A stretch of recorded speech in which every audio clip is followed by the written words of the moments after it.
જ્યારે કોઈ વ્યક્તિનું સાચું સ્વરૂપ જોવા ઈચ્છો છો ત્યારે તમે તે વ્યક્તિને પ્રેમમાં નહીં પરંતુ પરેશાનીમાં જુઓ.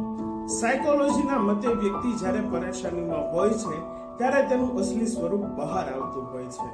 જેમ કે તે મુશ્કેલીના સમયની અંદર પહેલા તો ગાયબ થઈ જાય છે, જેમ કે ફોન ન ઉપાડવો, વાતો કરવાનું ટાળવું, આ બધું તેઓ પરેશાનીથી બચવા માટે કરતો હોય છે. જ્યારે તે વધારે ચિંતામાં આવી જાય છે ત્યારે કોઈ સામેવાળી વ્યક્તિને વધારે ને વધારે મેસેજ કરશે અને તેને અલગ જ પ્રકારના મેસેજ કરશે જેથી આપણને તેની વર્તણૂક યોગ્ય નહીં લાગે. આવી સિચ્યુએશનની અંદર જે શાંતિથી પરિસ્થિતિનો સામનો કરે છે અને પોતાની અને સામેવાળાની લાગણીઓને સમજે છે, આને કહેવાય છે સિક્યોર અટેચમેન્ટ.